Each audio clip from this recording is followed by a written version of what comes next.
অনেকজন অন্ধ মিলে এবার হজে আসছে এবং সেই অন্ধদেরকে একজন ভাই গাইড করে নিয়ে যাচ্ছে। আমরা অনেকে জানি না যে অন্ধরা স্বপ্নের মধ্যেও কিছু দেখতে পায় না, তারা শুধু শুনতে পায়। আল্লাহ রাব্বুল আলামিন আমাদেরকে দেখার সুযোগ দিয়েছেন, দুইটা চোখ দিয়েছেন।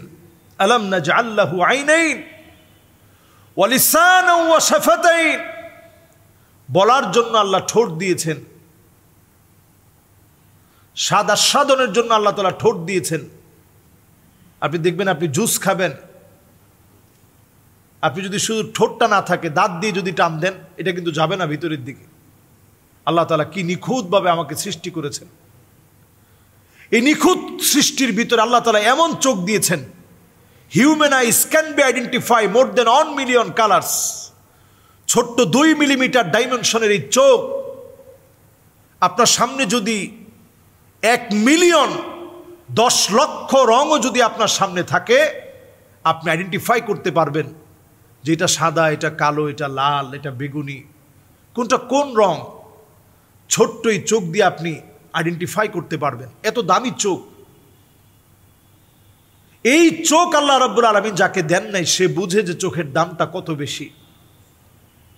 এই চোখ আল্লাহ রাব্বুল আলামিন আমাকে আপনাকে দান করেছেন বড় নিয়ামত হিসেবে। আমাদের জীবনের বড় একটা প্রাপ্তি যে আল্লাহ তাআলা আমাদেরকে চোখ দিয়েছেন। চোখের মতো নিয়ামত আমরা পেয়েছি। প্রদত্ত এই নিয়ামত যারা পেয়েছি, তারা যাওয়ার পরেই আল্লাহর ঘরটা দেখতে পারে। আমি দেখেছি যারা আল্লাহর ঘরে যায়, নিচের দিকে তাকিয়ে তাকিয়ে তাকিয়ে তাকিয়ে যখন আল্লাহর ঘরের ঠিক সামনে চলে যায়, তখন চোখটা উঠিয়ে যখন আল্লাহর ঘরটা প্রথম দেখে, মানুষ হাউমাউ করে সেখানে কাঁদতে থাকে।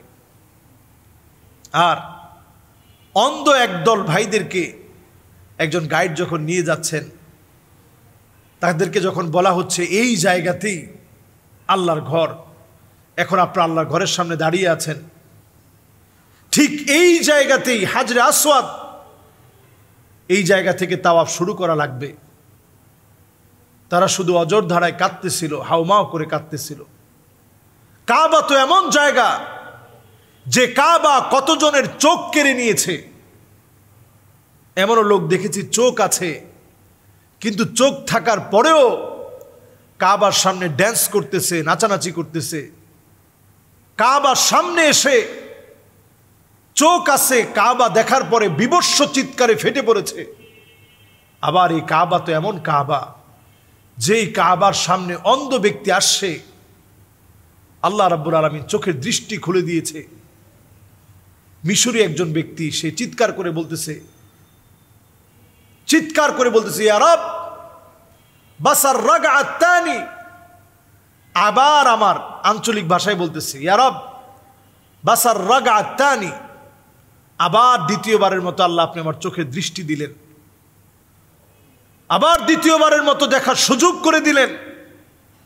এই কাবার সামনে এসে কতজন দৃষ্টি ফিরে পায়, কতজন এখন টিকটক করার জন্য যায়, কতজন এই কাবার সামনে গিয়ে নিজের জীবনের গুনাহগুলো স্মরণ করে বিগলিত নয়নে হৃদয়কে গলিয়ে আল্লাহ রাব্বুল আলামিনের কাছে আশ্রয় প্রার্থনা করে নিজের গুনাহের কথা স্মরণ করে মিজাবে রাহমার সামনে কান্নাকাটি করে, কাবার গিলাফ ধরে কান্নাকাটি করে, মুলতাজামের মধ্যে বুকটাকে লাগিয়ে দিয়ে কান্নাকাটি করে, ফুপিয়ে ফুপিয়ে কাঁদে। এই কাবা যদি আপনার হৃদয়ে মহব্বত নিয়ে আপনি লালন করতে পারেন, আপনি হতে পারেন অন্ধ, এরপরেও আল্লাহ রাব্বুল আলামিন আপনাকে কাবার সামনে নিয়ে গেছেন। হতে পারেন আপনি দরিদ্র, আল্লাহ কাবার সামনে নিয়ে গেছেন। এমন লোককেও এবার দেখেছি আয়তনে খাটো মানুষ, তারপরে আল্লাহ আল্লাহর ঘরকে জিয়ারতে নিয়ে গেছেন। এমন মানুষকে দেখেছি একেবারে গ্রামের সাধারণ মানুষ, একটা লাঠি কেটে হাতে নিয়ে এরপরে কাবা চত্বরে হাঁটতেছে, আল্লাহ তাআলা তাকে নিয়ে গেছে। এমন কত মানুষ যারা মুসলিম, মাত্র মুসলিম হয়েছে, তাকে আল্লাহ রাব্বুল আলামিন কাবার জন্য নিয়ে গিয়েছে, কবুল করেছে।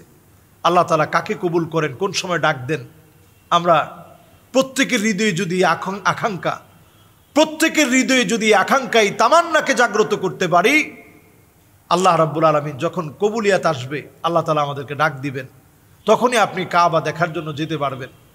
এই মানুষগুলোর আকুতি মিনতি আরেকটা বারের জন্য আমাদের হৃদয়ের ভিতরে মহব্বত জাগ্রত করেছে যে কাবা আসলে সত্যি মহব্বত দিয়ে টানে। আর নাজরু ইলাল কাবা ইবাদাহ, এই কাবার দিকে তাকালে ইবাদত হয়। আল্লাহ রাব্বুল আলামিন আমাদের হাজী সাহেবদেরকে দিয়ে, যারা উমরা করবে এদেরকে দিয়ে, যারা নিয়ত করেছে এদেরকে দিয়ে, প্রত্যেককে দিয়ে আল্লাহ রাব্বুল আলামিন যেন হক আদায় করে তাওয়াফ, হক আদায় করে সাফা মারওয়ায় সাই, প্রত্যেকটা জায়গায় এই চিন্তা করা যে আল্লাহ আমাকে দুইটা চোখ দিয়েছেন, এই চোখের জন্য জবাবদিহিতার সম্মুখীন হতে হবে।